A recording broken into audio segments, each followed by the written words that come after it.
밤마다 같은 침대에 누워있는 김성훈 씨, 57세는 요즘 아내와의 거리감에 깊은 한숨을 내쉽니다. 분명히 바로 옆에 누워있는데도 그녀와 나 사이에는 건널 수 없는 강이 흐르고 있는 것 같았죠. 체온은 느껴지지만 마음은 닿지 않는 서늘한 밤들. 언제부터였을까요? 어느 순간부터 아내는 눈을 마주치지 않았고 함께 웃던 대화도 점점 줄어들었습니다. 그리고 이제는 그저 함께 누워 잠만 자는 사이가 되어버렸습니다. 성훈 씨는 고민 끝에 이렇게 말했습니다. 같이 자는데 왜 이렇게 외로운지 모르겠어요. 그의 말은 수많은 중년 부부들의 마음을 대변합니다. 사랑이 없어진 건 아니에요. 정이 식은 것도 아니에요. 하지만 더 이상 서로를 만지지도, 부르지도, 느끼지도 않게 된 것이죠. 많은 부부들이 이 시기를 당연한 변화로 받아들입니다. 나이가 들면 원래 그렇지? 몸도 예전 같지 않고. 하지만 진짜 이유는 나이도, 체력도 아닙니다. 문제는 감정의 마름입니다. 말을 하지 않게 되고, 눈을 피하게 되고, 손끝이 닿는 것조차 어색해지는 순간부터 마음은 천천히 말라갑니다. 성훈 씨는 과거를 떠올리며 이렇게 말했습니다. 처음엔 손만 잡아도 설렜어요. 그런데 지금은 손을 내미는 것조차 조심스러워요. 이렇게 마음이 굳어질수록 침대는 더 차갑게 느껴집니다. 포근한 이불도 더 이상 따뜻하지 않죠.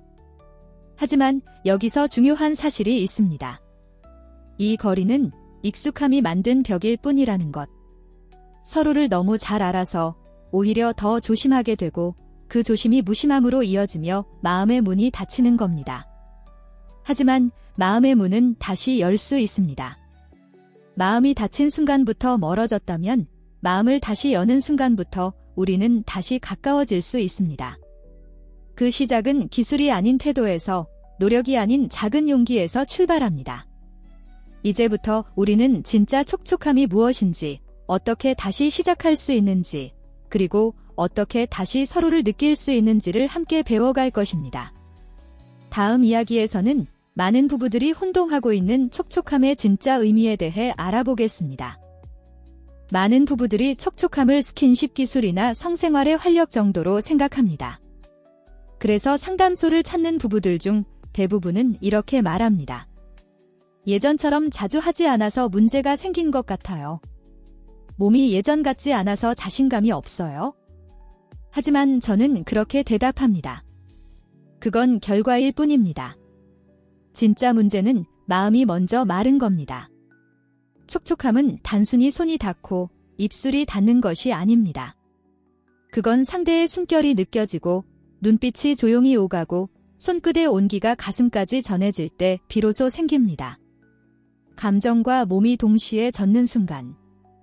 이것이 바로 진짜 촉촉함입니다. 예를 들어 같은 손길이라도 의무적으로 닿는 것과 진심으로 닿는 것은 피부가 먼저 압니다. 피부는 눈보다 빠르게, 귀보다 깊게 반응합니다. 그래서 억지로 하는 스킨십은 오히려 거부감만 남깁니다. 김성훈 씨 부부도 그랬습니다. 아내의 어깨를 조심스럽게 감쌌을 때 아내는 몸을 더 굳게 닫았습니다. 왜 갑자기 이래? 라는 말에 성훈 씨는 깊은 상처를 받았죠. 하지만 아내 입장에선 감정적 연결 없이 다가오는 손길이 부담스러웠던 것입니다. 많은 부부가 이 부분에서 실수합니다. 마음이 준비되지 않았는데 몸으로 먼저 다가가려는 것. 그 결과는 어색함, 거절, 그리고 더 깊은 거리감입니다. 그래서 촉촉함의 시작은 기술이 아닌 감정에서 출발해야 합니다. 마음이 먼저 젖을 때 몸은 자연스럽게 따라옵니다. 이제 우리는 이 마음의 촉촉함을 어떻게 회복할 수 있을지 구체적인 방법들을 하나씩 함께 살펴볼 것입니다. 다음 장에서는 정서적, 정신적, 신체적 친밀감이라는 세 가지 층을 통해 부부 관계를 어떻게 다시 쌓을 수 있는지를 알아보겠습니다. 많은 부부들이 친밀감을 회복하고 싶어 하면서도 어디서부터 어떻게 시작해야 할지 몰라 혼란스러워합니다. 그래서 가장 쉽게 할 수 있는 신체 접촉부터 시도하죠. 하지만 그 결과는 어색함, 거리감, 심지어 상처로 이어지기도 합니다. 왜일까요? 그 이유는 친밀감이 세 층으로 쌓이는 구조이기 때문입니다. 그 순서를 무시하면 아무리 노력을 해도 마음이 열리지 않습니다. 저는 지난 30년 동안 수많은 부부를 상담하며 한 가지 공통점을 발견했습니다. 진짜 친밀감은 다음의 세 가지 층으로 이루어져 있습니다. 1. 정서적 친밀감, 마음의 물이 흐르는 길. 서로의 감정을 알아차리고 공감하고 함께 느끼는 능력입니다. 상대의 얼굴만 봐도 오늘 많이 지쳤구나를 느낄 수 있는 그 연결. 이것이 촉촉함의 시작점입니다. 2. 정신적 친밀감, 삶을 함께 나누는 깊이. 가치관, 철학, 꿈과 같은 깊은 이야기를 공유하는 단계입니다. 우리는 왜 함께 사는가? 앞으로 어떤 삶을 그리고 싶은가? 이런 대화가 오갈 때 마음이 더 단단해집니다. 3. 신체적 친밀감, 몸으로 표현되는 연결. 손을 잡고 포옹하고 사랑을 나누는 단계입니다. 이 단계는 맨 마지막에 와야 자연스럽고 따뜻합니다. 하지만 많은 부부는 이 순서를 거꾸로 시도합니다. 대화 없이 먼저 손을 잡고 감정 없이 스킨십을 시도합니다. 그래서 상대방은 거부감을 느끼고 마음의 문을 더 굳게 닫게 됩니다. 예를 들어 김성훈 씨는 감정적인 소통이 없는 상태에서 아내에게 스킨십을 시도했지만 아내는 당황했고 불편해했습니다. 그 이후 성훈 씨는 나는 노력했는데 왜 더 멀어질까? 라고 고민했죠. 하지만 아내의 입장에서 보면 기초 없이 올라간 집이었기 때문입니다. 친밀감은 마치 건물을 짓는 것과 같습니다. 기초가 약하면 아무리 화려한 외벽을 세워도 무너질 수밖에 없습니다. 감정이라는 기반 위에 정신적인 대화를 쌓고 그 위에 신체적인 접촉이 올라갈 때 비로소 단단한 연결이 만들어집니다. 지금 이 순간부터라도 순서를 다시 맞추는 것만으로도 관계는 달라질 수 있습니다. 다음 장에서는 이 첫 번째 층, 정서적 친밀감을 어떻게 회복할 수 있는지 구체적인 방법을 알려드리겠습니다. 딱 20초만 안아주세요. 제가 상담 중 가장 자주 권하는 말입니다. 그리고 정말 많은 부부들이 놀라운 변화를 경험합니다. 단 20초. 하지만 그 짧은 시간이 관계를 바꾸는 첫걸음이 될 수 있습니다. 이유는 바로 우리 뇌에서 분비되는 옥시토신이라는 호르몬 때문입니다. 이 호르몬은 사랑의 호르몬이라 불리며 신뢰감과 안정감을 높여주는 역할을 합니다. 포옹, 손잡기, 부드러운 터치처럼 진심 어린 신체 접촉이 이 호르몬을 자극합니다. 흥미로운 사실은 단 20초의 따뜻한 포옹만으로도 옥시토신 분비가 급격히 증가한다는 점입니다. 그리고 그 효과는 생각보다 훨씬 깊고 오래 갑니다. 몸의 긴장을 완화시키고 마음을 차분하게 만들며 상대방에게 감정적으로 연결된 느낌을 줍니다. 김성훈 씨 부부도 처음에는 20초 포옹이 어색하다고 느꼈습니다. 하지만 하루 3번 자침에 눈 뜨자마자 퇴근 후 첫 만남에 자기 전 마지막으로 이렇게 실천한 지 2주 만에 놀라운 변화가 나타났습니다. 처음엔 말없이 껴안는 것조차 힘들었지만 어느 날 아내가 먼저 팔을 감싸 안으며 말했습니다. 오늘은 당신 품이 따뜻하네. 그 말 한마디에 성훈 씨는 눈시울이 붉어졌습니다. 그날 밤 두 사람은 오랜만에 손을 잡고 잠들었습니다. 포옹 하나가 마음을 다시 녹이는 마중물이 되었던 것입니다. 20초는 짧지만 그 안에 담긴 진심은 오래 남습니다. 그것은 말보다 빠르고 논리보다 진실하며 아무리 단절된 사이도 다시 연결해주는 힘이 있습니다. 그러니 오늘부터 하루 3번의 20초 포옹을 실천해보세요. 시간이 지나면 몸과 마음이 그 시간을 기다리게 됩니다. 그리고 어느 순간 포옹이 아니라 서로의 온기를 그리워하게 될 겁니다. 다음 장에서는 이 20초보다 더 깊은 손끝에서 시작되는 감정의 회복에 대해 이야기해 보겠습니다. 사람은 피부를 통해 사랑을 느끼고 손끝을 통해 감정을 주고받습니다. 말보다 먼저, 눈빛보다 더 깊이, 손끝은 마음의 언어가 됩니다. 많은 중년 부부들은 이렇게 말합니다. 이제는 손만 닿아도 불편해요. 스킨십이 어색해서 시도조차 어렵습니다. 하지만 이 말 속에는 몸이 싫어서가 아니라 감정이 막혀 있어서라는 숨은 진심이 있습니다. 그래서 저는 기술적인 스킨십이 아닌 감정에 반응하는 터치를 권합니다. 그 시작이 바로 7포인트 마사지입니다. 이 방법은 복잡하지 않습니다. 하루에 단 5분, 부드럽고 따뜻한 손으로 몸의 감정 지점을 천천히 눌러주는 것만으로도 서로의 경계가 무너지기 시작합니다. 마법의 7포인트는 다음과 같습니다. 1. 목 뒤 움푹 들어간 곳 긴장을 푸는데 효과적입니다. 2. 귀 뒤에 작은 홈신경이 예민한 부위로 안정감을 줍니다. 3. 손목 안쪽 맥박 지점 심리적 안정과 연결되어 있습니다. 4.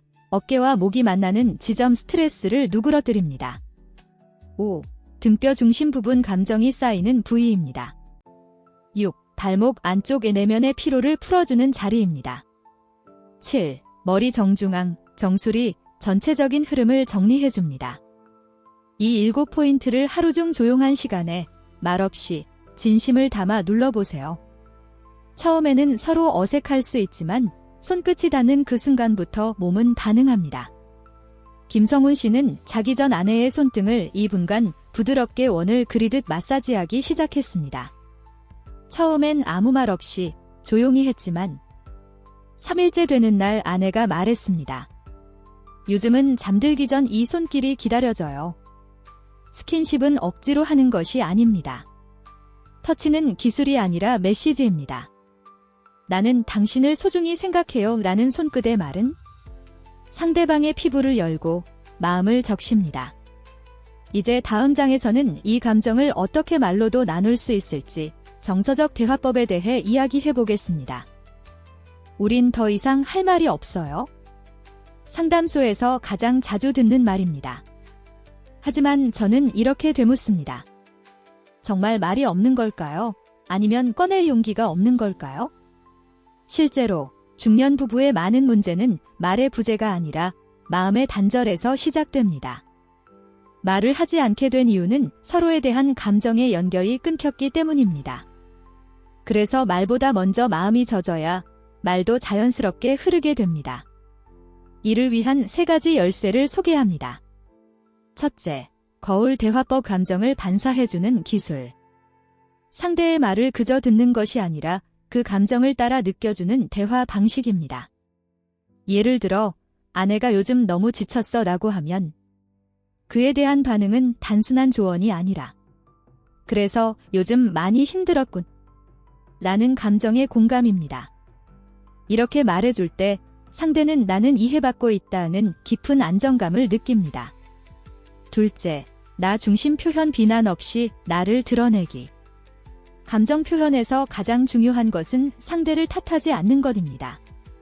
당신은 왜 늘 무심해? 대신 나는 요즘 자주 외롭다고 느껴. 이처럼 나의 감정을 중심으로 말하면 상대는 방어하지 않고 마음을 열기 시작합니다. 셋째, 감정의 타이밍 6시간 안에 나누기. 뇌 과학에 따르면 감정은 생긴 후 6시간 안에 표현해야 건강하게 풀린다고 합니다. 그 시간을 넘기면 감정은 뇌 속 깊은 곳에 쌓여버리고 나중엔 꺼내기도 어려워집니다. 그래서 저는 말합니다. 서운한 일은 그날 안에 풀고 기쁜 일은 바로 나누세요. 김성훈 씨 부부는 처음엔 말하는 것 자체가 어색했습니다. 하지만 매일 밤 서로의 눈을 보며 단 3문장만 나누는 습관을 만들었습니다. 오늘 기분 어땠어요? 오늘 가장 기억에 남는 일은? 내일 가장 기대되는 건?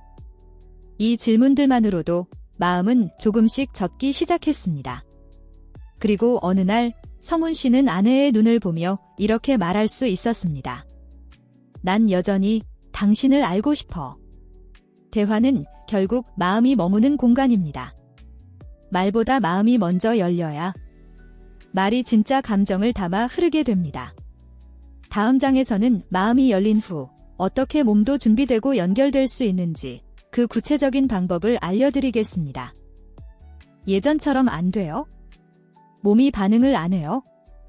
그냥 귀찮고 불편할 뿐이에요. 중년이 되면 많은 부부가 이렇게 이야기합니다. 사랑의 감정은 남아있지만 몸이 따라주지 않는 현실에 답답함을 느끼곤 하죠. 하지만 그것은 자연스러운 변화입니다.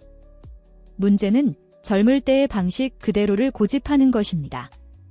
중년의 몸은 다르게 준비되어야 합니다. 젊을 땐 감정이 타오르면 몸이 자연스럽게 따라옵니다. 하지만 중년 이후에는 몸이 먼저 안정되고 이완되어야 감정이 따라옵니다. 순서가 바뀐 겁니다.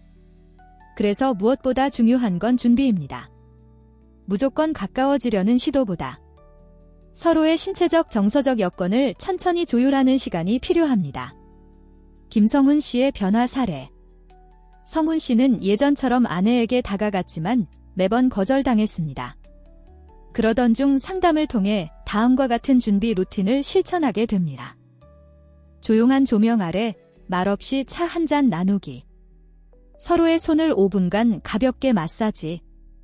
상대가 먼저 원할 때까지 기다리기. 이 세 가지만 실천했을 뿐인데 아내의 반응은 완전히 달라졌습니다. 예전에는 몸을 피하던 아내가 어느 날 이렇게 말했습니다. 이렇게 천천히 다가와 주는 게 훨씬 좋아. 많은 부부가 저지르는 실수. 빠른 접근 준비 없이 갑작스러운 접촉. 성과 중심 사고 결과만 생각하고 과정을 무시. 상대방 무시 대전엔 괜찮았잖아 라는 말로 압박. 이런 접근은 관계를 더 멀어지게 만듭니다. 중년의 몸은 천천히, 예민하게, 따뜻하게 다가가야 열립니다. 부부관계는 섹스가 아니라 연결입니다. 그리고 중년의 연결은 젊을 때보다 더 깊고 섬세해야 합니다. 다음 장에서는 그렇게 천천히 열린 몸이 어떻게 다시 뜨거운 감정을 회복할 수 있는지에 대해 이야기해 보겠습니다. 우리 나이에 그런 감정이 다시 생길 수 있을까요? 많은 중년 부부가 조심스럽게 묻습니다. 그리고 저는 이렇게 대답합니다. 섹슈얼 에너지는 나이가 아니라 연결에서 다시 피어납니다. 섹스는 단지 육체적인 행위가 아니라 관계의 온도계입니다. 뜨겁지 않아도 괜찮습니다. 중요한 건 그 온도를 함께 느끼고 싶다는 마음이 있다는 것입니다. 중년의 섹슈얼 에너지, 회복은 가능하다. 중년 이후 성생활의 가장 큰 변화는 속도와 방식입니다. 이제는 자극이 아닌 감각이 중심이 되어야 합니다.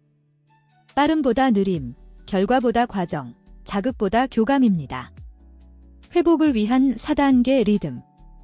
예열 단계 질상 속 따뜻한 스킨십. 2. 손잡기, 등을 쓰다듬기, 포옹, 눈맞춤. 감각 열기 향, 음악, 촉감으로 감각 자극. 2. 좋은 향초, 부드러운 천, 잔잔한 음악. 리듬 맞추기 서로의 호흡과 반응 존중하기.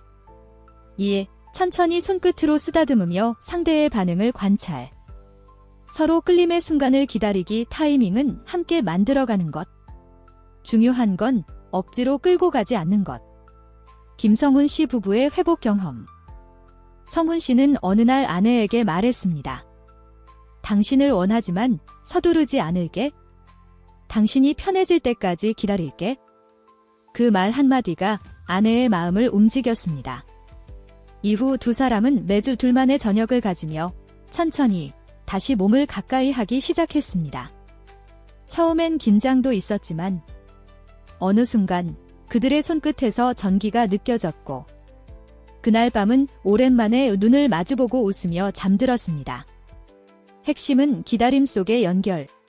섹슈얼 에너지는 억지로 만드는 것이 아니라 서로의 흐름에 귀 기울이고 함께 리듬을 맞추는 과정입니다. 그 속에서 중년의 섹스는 젊을 때보다 훨씬 더 깊고 정서적이며 의미 있는 경험이 됩니다. 다음 장에서는 그렇게 회복된 관계를 일상 속에서 지켜내는 방법, 즉 중년 부부의 재연결 루틴에 대해 나누겠습니다. 우린 서로 너무 달라졌어요. 이젠 대화도 없고 눈도 잘 안 마주쳐요. 이런 말들을 들을 때마다 저는 이렇게 조언합니다. 하루 10분만 서로에게 투자해보세요. 그 10분이 두 사람의 거리를 다시 좁혀줄 겁니다. 연결은 습관에서 시작됩니다. 부부 사이는 감정만으로 유지되지 않습니다. 의도적이고 반복적인 행동, 즉 루틴이 있어야 감정도, 애정도, 신체적 친밀함도 회복될 수 있습니다. 10분 루틴 실천법. 매일 같은 시간 확보하기. 2. 자기 전 10분, 아침 식사 전 10분. 함께하는 소소한 행동 정하기. 2. 서로의 손 마사지, 오늘 하루 감정 나누기, 눈 바라보기. 휴대폰 없이 오직 둘만의 시간. 배경음악은 가능하지만 TV나 휴대폰은 금지. 김성훈 씨 부부의 루틴. 성훈 씨 부부는 매일 밤 침대에 앉아 손을 잡고 시작합니다.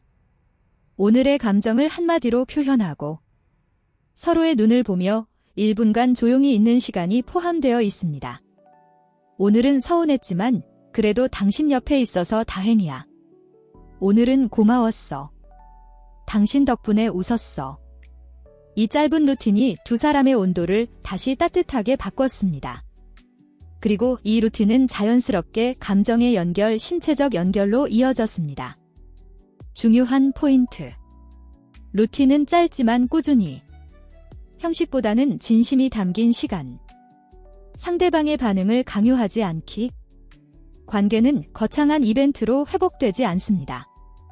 매일의 작은 시간, 반복되는 관심과 애정이 지친 관계에 물을 주고 다시 꽃을 피우게 합니다. 다음 장에서는 부부가 이렇게 다시 가까워졌을 때 별표 함께 만들어갈 수 있는 미래의 그림 별표에 대해 나눠보겠습니다. 이제 와서 무슨 미래가 있겠어요? 많은 중년 부부가 이렇게 말합니다. 하지만 저는 이렇게 되묻습니다. 이제부터가 진짜 둘만의 시간이잖아요. 자녀도 키웠고 일에서도 한 고비 넘겼으니까요. 지금부터는 누구의 엄마, 누구의 아빠가 아니라 한 사람의 배우자로서 다시 서로를 바라볼 시간입니다. 관계에도 목표가 필요합니다. 젊을 땐 생계, 육아, 승진이라는 외부 목표가 관계를 끌고 갑니다.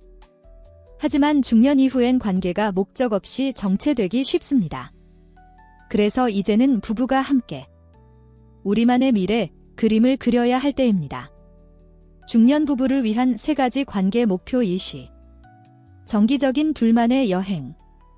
1년에 2번, 2박 3일의 현해 여행. 목적지는 거창하지 않아도 오케이. 근교 온천, 한적한 바닷가. 새로운 취미 함께 배우기. 커플 요가, 도예, 하모니카, 탱고 등. 배움 속에서 설렘과 웃음이 다시 시작됩니다. 서로의 감정 일기 나누기. 한 달에 한 번 각자 감정을 적고 교환하기. 말로 하기 어려운 감정도 글로는 솔직해질 수 있습니다. 김성훈 씨 부부의 미래 약속. 성훈 씨 부부는 이런 목표를 세웠습니다. 매월 첫 주말은 무조건 둘이 외출. 내년 봄엔 제주도 자전거 여행. 아내의 손글씨로 우리의 회복 이야기 작은 책 만들기. 이렇게 구체적인 계획이 생기니 서로를 바라보는 눈빛도 달라졌고 함께 늙어가는 기쁨 글 실감하게 되었다고 합니다. 관계는 계속 만들어가는 것. 사랑은 저절로 유지되지 않습니다. 함께 웃을 미래를 계획하는 것. 그것이 부부의 연결을 가장 오래도록 지켜줍니다. 다음 장에서는 그렇게 회복된 관계를 더 이상 무너지지 않게 만드는 방법. 즉, 중년 부부가 지켜야 할 지속의 원칙을 함께 나누겠습니다. 좋아졌다 싶었는데 다시 싸웠어요. 또 예전처럼 멀어질까 봐 두려워요. 관계를 회복한 뒤 가장 많이 듣는 말입니다. 사랑이 다시 싹텄지만 마음 한편에는 여전히 불안이 남아있죠. 그래서 마지막으로 꼭 전하고 싶은 건 이제는 무너지지 않기 위한 지속의 기술이 필요하다는 것입니다. 다시 멀어지지 않기 위한 4가지 원칙. 1. 감정은 쌓이지 않게 매일 털어내기. 중년 이후 갈등은 대부분 지금의 문제가 아니라 오래된 감정의 찌꺼기에서 시작됩니다. 그날 생긴 감정은 그날 안에 나누고 비워내야 관계가 맑아집니다. 하루 1분, 오늘 나 좀 이런 감정이 있었어 나누기만 해도 충분합니다. 2. 다른 사람과 비교하지 않기. 남편은 원래 무뚝뚝한 스타일이에요. 우리 부부는 저렇게 애정 표현을 잘 못해요. 이런 말들은 사실 자기 부부만의 방식을 인정하지 못해서 나옵니다. 모든 관계에는 저마다의 리듬과 언어가 있습니다. 남과 비교하면 나의 관계는 부족한 것으로만 보입니다. 3. 작은 애정 표현을 의식처럼 반복하기. 아침에 잘 잤어, 인사하기. 퇴근 후 수고했어 말해주기. 잠들기 전 손잡기. 이 세 가지는 단순하지만 매일 반복하면 마음의 온도차를 줄이는데 놀라운 힘을 발휘합니다. 4에 싸우는 방법을 함께 정해두기. 완벽한 부부는 없습니다. 중요한 건 갈등을 피하는 게 아니라 건강하게 싸우는 법을 아는 것입니다. 감정이 격해질 땐 일시 정지. 너는 항상 대신 나는 이렇게 느껴로 말하기. 정해진 시간 안에 다시 마주보기. 이렇게 건강한 싸움의 룰을 정해두면 싸움은 관계를 해치는 게 아니라 깊이는 도구가 됩니다. 김성훈 씨 부부의 마지막 약속. 관계가 회복된 후 두 사람은 다음의 약속을 세웠습니다. 싸움은 그날 안에 끝내기. 매주 1회 카페 데이트. 서로의 손을 잠들기 전 꼭 잡아주기. 그리고 이렇게 말했습니다. 다시는 멀어지지 않기 위해 우리는 매일 작게 다시 연결되기로 했어요. 관계는 기술이 아니라 태도입니다. 사랑을 회복하는 것도 중요하지만 그보다 더 중요한 건 그 사랑을 지켜내는 마음가짐입니다. 누구보다 익숙한 사람이지만 가장 먼저 소중히 대해줄 사람도 그 사람이 되어야 관계는 다시는 무너지지 않습니다.